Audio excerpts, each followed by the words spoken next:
नमस्कार, जोहार भारत मित्र देख रहे हैं आप। मेरा नाम अभिषेक भारती।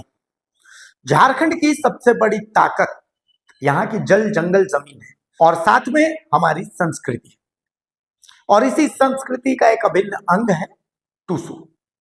टुसु पर्व मुख्य रूप से झारखंड, पश्चिम बंगाल, ओडिशा और असम के आदिवासी और कुड़मी समुदाय द्वारा मनाते हैं। यह पर्व धान की फसल कटाई के बाद पौष मास यानी मकर संक्रांति के आसपास में फसल उत्सव के रूप में उत्साहित होता है। साथ ही वीरांगना टुसुमनी के बलिदान की स्मृति में भी इसे मनाया जाता है। टुसु पर्व की लोक कथा है कि भाई टुसुमनी नाम की एक पवित्र कन्या थी। मुगल सरदार या राजा के अनुचित मांग को ठुकराकर टुसुमनी ने स्वर्ण रेखा नदी में जल समाधि ले ली थी।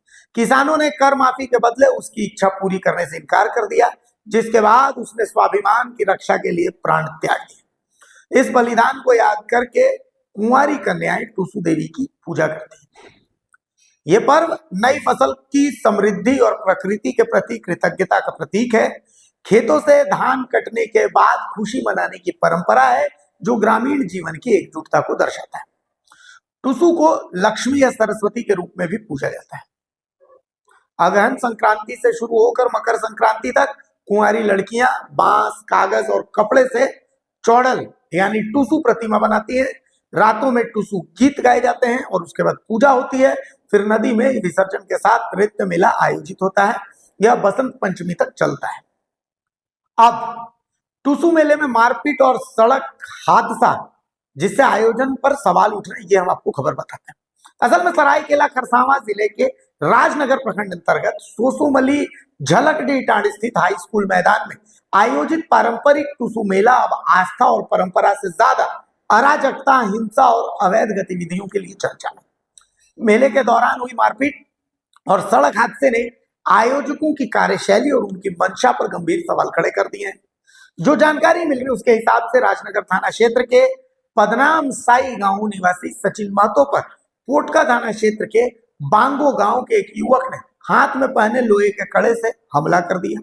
इस हमले में युवक गंभीर रूप से घायल हो गया, जिसे आनंद फानंद में हिंसल स्थित प्रिया हेल्थ क्लिनिक में भर्ती कराया गया, जहां उसका इलाज चल रहा है। अब ये खबर हम आपको क्यों बता रहे हैं और टुसु का इतिहास हमने क्यों बताई, आपको समझ में आएगा। क्योंकि घटना के बाद मेला कमेटी ने दिखावटी कार्रवाई करते हुए मारपीट में शामिल 3 युवकों में से एक को पकड़कर रखा और मामले की सूचना राजनगर पुलिस को दे दी। इसी दौरान मेले से लौट रही पदनाम साई गांव की सुशील महतो को नशे की हालत में बाइक चला रहे एक युवक ने टक्कर मार दी।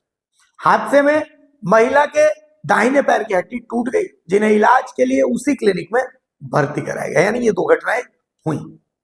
अब चंदा वसूली के लिए यहां पर अवैध गतिविधियों को ऐसा कहा जा रहा है कि बढ़ाया जा रहा है।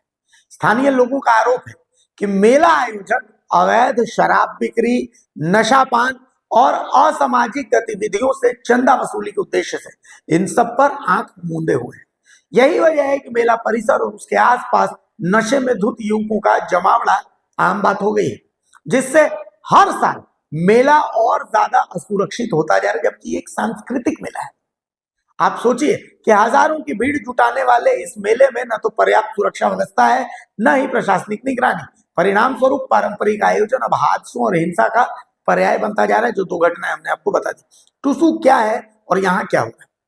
अब सवाल यह भी है कि क्या प्रशासन आयोजकों की भूमिका की जांच करेगा या फिर चंदे की आड़ में टुसु मेला यूं ही अव्यवस्था और अपराध का केंद्र बना रहेगा और संस्कृति से इसका दूर दूर तक कोई सरोकार नहीं रहेगा। जबकि टुसु एक संस्कृति है। टुसु नए फसल का स्वागत है। टुसु हमारी वीरांगना टुसुमनी देवी को सलाम है। लेकिन इसमें नशे की कोई भूमिका हो सकती है क्या? हो सकती है, आप ही सोचिए। नहीं हो सकती। लेकिन यहाँ पर सिर्फ नशा नशा नशा और नशा, कोई व्यवस्था नहीं। यहाँ तक कि अब तो व्यवस्था ऐसी हो गई है कि इस मेले में जाने से भी लोगों को डर लगता है। तो क्या टुसु अपनी वास्तविक जो स्वरूप है उसको बिगाड़ा जाएगा? डीजे बजाया जाता है। टुसु में डीजे की क्या भूमिका हो सकती है, आप ही सोचिए। तो कुल मिलाकर के जो हमारी परंपरा है, उस परंपरा से अगर इस मेले को किया जाए कितना खूबसूरत होगा। नमस्कार, जोहार।